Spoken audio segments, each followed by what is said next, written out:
السلام عليكم، ازيكم يا حبايبي؟ عاملين ايه؟ كل سنة وانتم طيبين. والنهاردة بقى اول يوم رمضان، وبقى المحشي الجميل دوت التحفة، والفراخ المحمرة زي ما انتم شايفين. طبعا انا ما صورتش الفراخ، انا صورت المحشي معاكم وبطريقة سهلة قوي وبسيطة وبصوا يعني ما خدش مني وقت خالص، لان انا كنت مفرزاه قبل كده في فيديو قبل كده هنزله لكم. يعني هنزل لكم الفيديو بتاع تفريز المحشي، وبعد كده هنزل لكم الفيديو دوت. اول حاجة هننزل كده بالزيت زي ما انتم شايفين بالشكل دوت عشان هنسبك بقى التسبيكة بتاعة المحشي. الاول هننزل بالزيت، بعد كده هننزل بالبصل المفروم او متقطع ايا كان. طبعا احنا جايبين توم وبصل من الشركة وتوابل بتسهل علينا كل حاجة يعني. كده هننزل بالبصل كده بالشكل دوت زي ما انتم شايفين، وهنبدأ نشوح فيه كده بالشكل ده. طبعا انا هنزل لكم الاول الفيديو بتاع التفريز بتاع الكرنب الاول والخضار.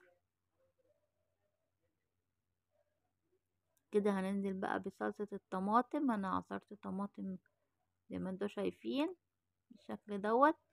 وبعد كده هننزل بقى بالتوابل بقى مع بعض. توابل طبعا اللي احنا جبناها مع بعض، انا عايزه اقول لكم اللي هي حلوه جدا وطازه جدا جدا.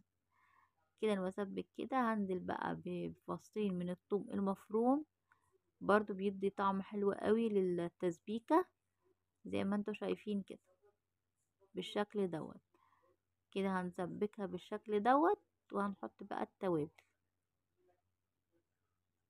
هنحط بقى الشطة زي ما انتوا شايفين، وهنحط بقى هنا توابل المحشي زي ما انتوا شايفين، ومعايا هنا توم باودر، ومعايا هنا البابريكا زي ما انتوا شايفين. وهنحط بقى ملح وفلفل وكمون وكزبرة. وطبعا هكتب لكم كل المقادير في صندوق الوصف. وطبعا البهارات بتاعة المحشي حلته جدا جدا، ملح وفلفل وكمون وكزبرة زي ما انتوا شايفين. وهنحط بقى الملح اخر حاجة، وهنسيبها تتسبك. طبعا انا حطيت الخضرة بس هي ما اتصورتش معايا. حطينا هنا الملح وبعد كده حطيت الخضرة بس هي ما اتصورتش. حطيت الخضرة بعد كده غسلت الرز وحطيت الرز زي ما انتوا هتشوفوا دلوقتي بطريقة سهلة قوي، والتسبيكة ريحتها كانت تحفة جدا. هنبدأ بقى نحشي. طبعا انا فرست الكرنب قبل كده في فيديو هنزله لكم الاول بإذن الله. كده هنبدأ نحشي المحشي بالشكل دوت. انا حطيت الخضرة بقى شبت وبقدونس وكزبرة، وحطيت الرز كمان، وحطيت حطيت الرز وسبكت الصلصة زي ما انتوا شايفين كده. وببدأ ألف، طبعا أنا بحب ألف على طبق عشان بحب ألفه بطريقة ايه معينة يعني زي ما انتوا كده شايفين. بجد كان طعمه حلو قوي قوي قوي. يلا بقى، ان كنتي وصلت لغاية كده ما تنسيش بقى تدعميني باللايك الجميل بتاعك. نبدأ نلف كده زي ما انتوا شايفين بالشكل ده، وهنلف مع بعض برضو كمان زي ما انتوا شايفين كده. طبعا مفيش احلى من كده، والمحشي طبعا اول يوم رمضان بيبقى تحفة تحفة. طبعا انا فطرت انا وامي بس يعني اول يوم وكده، حبيت ان انا اصور لكم بقى المحشي والطريقة بتاعته ازاي.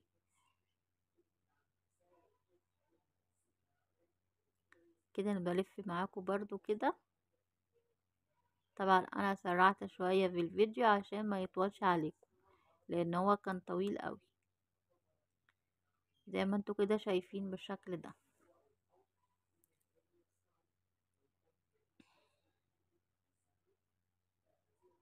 يلا بقى خش دعميني واشتركي طبعا في قناتي. كده جبت بقى ايه معلقة صلصة كبيرة كده، حطيتها فوق الوش عشان تحمره كده ويبقى حلو قوي.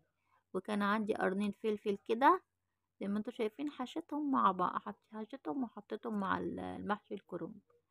كده هنحط بقى الصلصة كده فوق الوش زي ما انتوا شايفين، معلقتين كده من الصلصة. وبعد كده هنحط ايه قطعة من الزبدة كده، عشان ايه تخليه كده بيلمع كده وطعمه حلو قوي، يعني بتخليه طعمه حلو قوي على فكرة. ادي قطعة من الزبدة زي ما انتوا شايفين، هنزلها كده عشان تلمعه كده ويديله طعم حلو زي ما انتوا شايفين كده. هنجيب بقى الطبق كده عشان نحطه. بعد كده هننزل بقى بالشوربة. كان عندي شوربة فراخ، ورحت ايه سقيتها بيها كده زي ما انتوا شايفين كده، مش احسن من كده خالص يعني.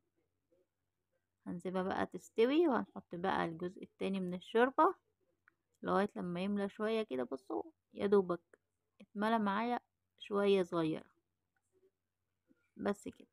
هنقفل بقى الحلة ونسيبه بقى يستوي، وهنرجع لكم تاني بقى بالوصفة الجميلة دي. تعالوا بقى نحمر الفراخ مع بعض. طبعا عشان انا ما اخدتش وقت يعني في الفيديو كده عشان ما اطولش عليكم، الفراخ سلقتها لان انا سلقت كتير الفراخ وكده، فانا سلقتها وبعد كده حمرتها في الزيت زي ما انتوا شايفين كده. زي ما انتوا شايفين كده انا بدأت احمر فيه بالشكل ده.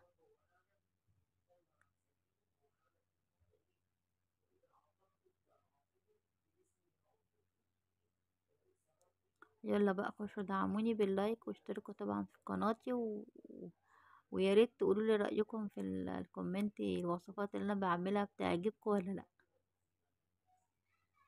وان شاء الله هنزل لكم برضو فيديوهات حلوة بإذن الله.